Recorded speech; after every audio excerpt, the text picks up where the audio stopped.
Hai, kita berjumpa lagi pada sesi yang kedua bincang santai kita dengan Ibu Rahma. Bu, kita tadi sampai pada cerita bagaimana Ibu sampai menjadi sales susu Moranaga di sana. Jadi di Pekanbaru Ibu tidak bisa kuliah, hanya sampai menjadi guru. Lalu di mana Ibu menyelesaikan kuliah Ibu itu bagaimana? Iya. Jadi alhamdulillah Pak, karena cita-cita saya tak pernah pudar, pengen jadi seorang sarjana. Berkat suami saya tahun 2009 memperkenankan saya boleh ikut kuliah. Ibu menikah dengan bapak di mana? Tanjung Pinang. Berarti Ibu pindah ya dari Pekanbaru ke Tanjung Pinang. Itu yang memindahkan Ibu siapa? Ibu pindah sendiri mau balik kampung atau ada orang lain yang memindahkan Ibu misalnya? Iya. Jadi dari perusahaan ini saya Pak memindahkan saya ke Tanjung Pinang sebagai wakil di sini Pak. Iya. Semacam sales ya. Iya. Tahun 97 bulan Maret itulah pertama kali saya injak kota Tanjung Pinang Pak. Karena saya belum pernah pergi Tanjung Pinang dari Pak. Tanjung Batu langsung Pekanbaru, dari Pekanbaru baru ke Tanjung Pinang gitu. Iya, itulah pertama kali saya datang. Berkat susu Morinaga Pak. Luar biasa susu Morinaga ini. Karena Morinaga memberi jalan takdir, pandai, jalan hidup sampai Ibu, ke Tanjung Pinang. Sampai ke Tanjung Pinang. Iya. Bisa pindah ke Tanjung Pinang, kemudian ketemu dengan bapak di Tanjung Pinang, benar, dan Pak. kemudian bapak yang memuliakan Ibu, melanjutkan mimpi Ibu untuk menjadi sarjana. Di mana Ibu kuliah di Tanjung Pinang? Alhamdulillah Pak, saya tercatat mahasiswi Stisipol. Stisipol, Stisipol Raja Ali Fisabilillah. Raja Haji Fisabilillah ya, Pak. Iya Pak. Nah, di sana Ibu kuliah. Kuliah masih tetap menjadi sales susu Moranaga? Belum, udah selesai. Udah berhenti ada. Gitu. Jadi Ibu menikah langsung Ibu berhenti jadi Oh belum, saya masih tetap kerja Pak. Karena saya dengar Ibu ini pernah jadi sales terbaik se Sumatera katanya Alhamdulillah, iya. Itu jadi luar biasa artinya. Alhamdulillah Pak. Semua ibu-ibu kenal semua dengan Ibu karena ada susu itu. Mudah-mudahan insya Allah. Jadi ini memang pasukan emak-emak lah Pak. Pasukan emak-emak. Pak kata Ibu juga pernah dibilang ibu susu ya Bu. Iya, masih ada kadang ibu susu Morinaga. Ada masih ingat ya sekarang setelah Ibu menjadi Ibu masih ada mereka mengenal Ibu. Pegawai-pegawai saya ada Pak yang karena Morinaga ini kan memang menengah ke atas yang bisa mengkonsumsi Pak. Jadi pegawai-pegawai ada pegawai saya bidan yang mengenal saya karena susu.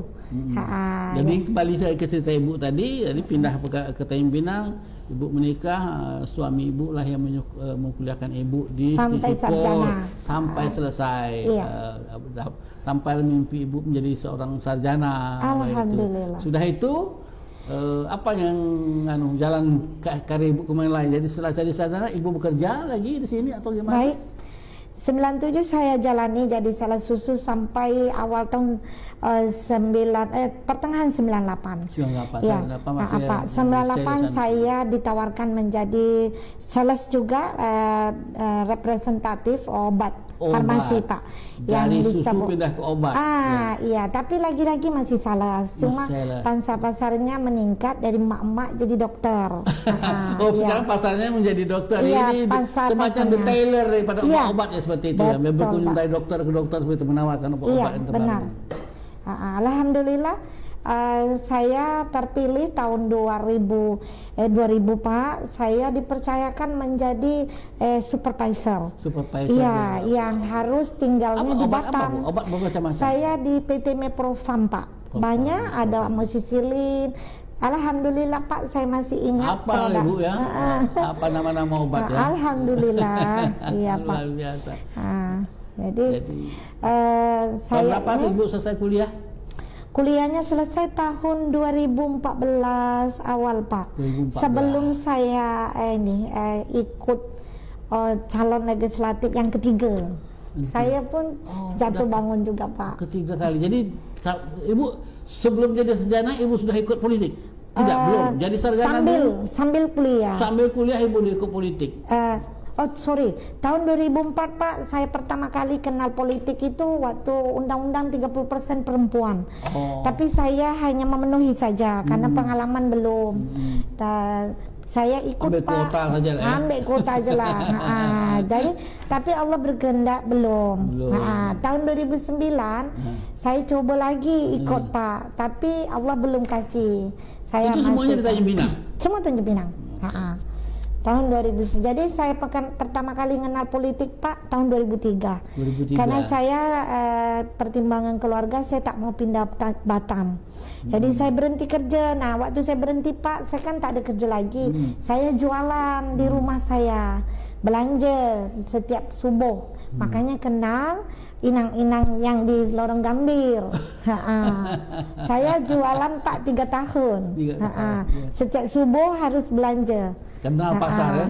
Bau ikan, bau sayur, semua hafal lah Bu. Kalau bawang merah, bawang putih, bawang insya Allah hafal. Iya. Dari mana datang bawang, dari mana datang sayur pun Ibu tahu lah. Alhamdulillah Pak, insya Allah. Hebat. Jadi berapa tahun Ibu jualan sayur sekarang? 3 tahun. 3 tahun. Di 2000. Saya jualan itu Pak dari tahun 2003 sampai 2006. Sampai 2006. Berhenti saya sayur. Dan itu ikut bantu suami di kantor sebagai advokat. Tapi saya bantu semampu saya aja Pak. Suami Ibu penasihat hukum, pengacara? Iya Pak, masih. Masih. Jadi Ibu bantulah bagi administrasi aja, tidak iya, yang bisa ringan-ringan lah. Tapi Ibu sudah mulai masuk politik pada waktu itu? Iya, saya sudah terjun, tapi saya juga jadi agen Pak, asuransi. Karena saya dah tak ada kerja, saya tetap cari kesibukan Pak. Iya. Jadi agen asuransi sambil membantu Bapak kantor pengacara dan masuk politik. Partai apa Ibu pertama? Saya pertama, mohon maaf Pak ya. Saya pertama kali ikut tuh partai PKPI. PKPI itu anak-anak. Waktu itu masih Pak Tri Sutrisno. Iya Pak. Para abri segala macam. Iya benar. Yang kedua, alhamdulillah Pak, saya dipercayakan di Partai Hanura tahun 2009. 2009 pindah ke Hanura. Iya, saya jadi pengurus dari 2008. Jadi mulai mencalonkan diri sebagai anggota DPRD itu di Partai Hanura. PKPI sudah Pak. Iya. Yang 2009 di Hanura. Alhamdulillah yang 2014 Pak, berkat Pak Hajilis dan Mansa memberikan saya ruang. Saya alhamdulillah. Pak Les itu Ibu di Hanura? Saya di Hanura dari 2008 sampai 2013 Pak. 5 tahun. Iya. 13 pindah partai lain. Iya, Pak. Saya bersama Pak Hajilis dan Mansa. Alhamdulillah berkat support dukungan beliau, saya baru terpilih menjadi anggota DPRD. Pada kali ketiga ya, jadi Ibu pertarungannya jadi. Memang Ibu luar biasa, sabar, tangguh, dan tak pernah menyerah. 3 kali calon anggota DPRD, yang jadi ketiga baru jadi. Setelah bergabung dengan partai Pak Les. Iya Pak. Sudah itu baru anggota DPRD, sudah itu. Nah, mulailah keajaiban Allah. Mulailah takdir Allah itu memberi ruang, menunjukkan tentang kapasitas Ibu sebagai seorang. Sebenarnya perjalanan yang Ibu lakukan ini sudah menunjukkan bahwa Ibu sebuah perempuan yang sangat tangguh. Dan tidak banyak perempuan yang bisa sabar menghadapi bertahun-tahun mengejar mimpi menjadi sarjana. Sebenarnya kan Ibu tahu menjadi sarjana itu belum tentu juga jadi orang. Kadang-kadang banyak penganggur juga sarjana ini kan sekolah memang tinggi, tapi Ibu tetap tetap kukuh untuk menjadi seorang sarjana sampai akhirnya Ibu jurusan apa Ibu dulu waktu kuliah? Saya ilmu pemerintahan Pak. Pemerintahan, jadi sudah modal kuat lah ilmu pemerintahan. Alhamdulillah. Tapi tak sekuat kepala dinas saya. Kepala dinas saya karena Bapak orang hukum, saya pikir Ibu mau ikut ke jurusan hukum untuk membackup Bapak untuk katakanlah menjadi penasihat hukum juga. Ini pindahnya ke ilmu sana aja memang. Lalu dari sana memang Ibu punya cita-cita menjadi orang pemerintah, menjadi pegawai negeri waktu itu. Kalau untuk pemerintah kayaknya udah lewat sih Pak, udah tua juga kan. Iya, karena sebenarnya saya tertarik mau kuliah sarjana hukum Pak, tapi belum ada waktu itu untuk jurusan hukum. Karena sekolah ibu sarjana tapi tak bisa menjadi pegawai negeri karena usia, maka ibu memilih politik sebagai jalan keluar. Alhamdulillah. Iya, itu alasan ibu bisa pindah politik. Jadi salah satunya ini pasti ini karena gerak dari Allah Pak. Iya. Dan alhamdulillah bermanfaatlah pendidikan yang saya dapatkan. Jadi ibu setelah dari sana, ibu ingin melakukan sesuatu pada hidup ibu, bisa berbuat baik sesuatu pada orang, dan jalur yang dapat ibu lakukan itu melalui politik seperti itu. Insya Allah. Iya. Itulah maka ibu, dan ibu tidak menyerah 3 kali kalah, 2 kali. Insya Allah Pak. Tak patah hati lah gitu itu yang tidak gampang menyerah. Ya. Di mana partai daerah pemilihan ibu di mana? Saya selama 3 kali berturut-turut saya tetap di dapil Tanjung Pinang Timur Pak. Iya, dan alhamdulillah waktu saya terpilih itu saya termasuk tertinggi untuk perolehan suara. Iya Pak, dapat 2.000 lebih. Ya. Dan tentu ini satu anugerah Pak. Ya, kesabaran, alhamdulillah, sosialisasi ibu sebagai tokoh perempuan. Jadi pada saat itulah ibu merasa sebagai seorang, begitu jadi anggota DPRD, ibu merasa ibu seorang tokoh perempuan yang tentu membawa misi untuk berjuang, paling tidak memperjuang para perempuan-perempuan yang menjadi daerah pemilihan ibu. Insya Allah Pak. Iya. Berapa tahun ibu menjadi anggota DPRD itu? 3 tahun Pak. 3 tahun ya. Iya.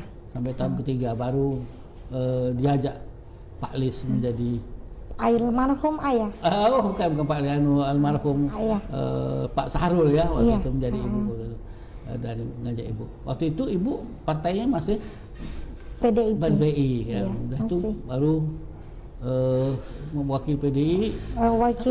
Pak Lis itu PDI kan lawannya Pak Sahrul, Pak Lis juga. Jadi ini lagi-lagi mungkin ini takdir Allah ya, dari Allah Pak. Jadi ya waktu itu saya juga nggak nyangka ya Pak, sama sekali nggak berani bermimpi, karena saya sadar betul Pak siapa saya, dan di saat itu siapa saya. Tentu ada itu alasan kuat bahwa saya tidak punya mimpi. Tapi ini lagi-lagi jalan dari Allah terbuka. Waktu itu saya mewakili, karena saya waktu itu Pak tak mungkin naik di posisi ini PDIP karena ada Pak Haji Lis Darmansyah. Tentu konsekuensinya ya saya harus keluar ya Pak, harus keluar. Nah ternyata ini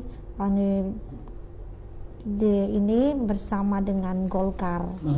Sama dengan partai Pak Sahrul ya waktu itu. Almarhum ayah Gerindra. Gerindra dia. Oh dari dulu pernah Golkar, kemudian dia pindah ke Gerindra ya. Jadi dia menawarkan ibu pada waktu menjadi calon wakil wali kota itu pada posisi dia sebagai partai Gerindra, ibu dari partai Golkar. Iya Pak. Itu bertemu bagaimana ada. Tapi saya murni hadir itu bukan sebagai ini Pak, karena saya benar-benar pendatang. Jadi sama mungkin dengan kepala daerah yang lain, kendaraannya jadi sama yang terjadi sama saya. Tapi kan ibu sangat yakin bahwa sebagai seorang perempuan, artinya dalam posisi ibu sebagai seorang perempuan, waktu ibu menerima tawar menjadi calon wali kota dari posisi sebagai anggota DPRD, calon wakil dulu Pak, calon wakil ya, calon wakil wali kota, waktu itu tentu ibu punya kesadaran penuh sebagai perempuan bahwa ibu kalau jadi apapun ibu akan berhadapan dengan faktor-faktor emansipasi, persamaan gender, bertarung para lelaki yang lain seperti itu. Nah tentu ada hal-hal seperti itu. Jadi kesadaran ibu waktu itu sudah ada, begitu dia anggota DPRD, ibu sudah punya sadar betul ibu harus menjadi seorang tokoh perempuan seperti itu. Satu keyakinan yang buat saya waktu itu Pak percaya bahwa bisa menjadi mudah-mudahan bisa, karena saya juga aktif Pak di kelompok-kelompok Majelis Taklim, kelompok RT RW, Dan berbekal dari situ Pak, saya kuatkan hati kalau ini sudah jalannya, mudah-mudahan ini salah satu petunjuk bahwa saya punya kesempatan. Ya Pak. Jadi menerima tawaran almarhum Pak Saharso sebagai wakil wali kota, memenangkan pemilihan, kemudian takdir membawa ibu, kemudian karena Pak Saharso-nya meninggal, ibu sebagai wali kota kemudian menjadi wali kota sampai pada hari ini. Perjalanan ibu luar biasa. Dari kampung seorang petani, kebun penanam nanas, ibu sampai ke tanggal seorang wali kota, dan sekarang oleh koran Tempo ini adalah media terpercaya di Indonesia sekarang ini, salah satu media terpercaya, dan memberi tempat ibu menjadi sebuah pengakuan secara nasional bahwa ibu seorang tokoh sebagai wali kota, sebagai pemimpin. Baik Bu Rahma, kita break dulu sesi yang kedua ini, nanti sisi yang kita bicara ketiga nanti kita lebih pengen ngobrol ibu, dalam pikiran ibu perempuan-perempuan masa kini itu sebetulnya bagaimana mestinya harus berjuang. Jadi, artinya dengan contoh yang ibu ini, waktu pertama tidak boleh menyerah. Nah, nanti silakan ibu supaya bisa memberi motivasi pada para wanita lain supaya jangan duduk di rumah aja, bertempurlah di luar itu. Baik pemirsa sekalian, kita beri dulu pada sesi yang kedua, nanti kita bertemu lagi dengan Ibu Rahma pada sesi yang ketiga. Kita berjumpa lagi nanti pada sesi yang ketiga.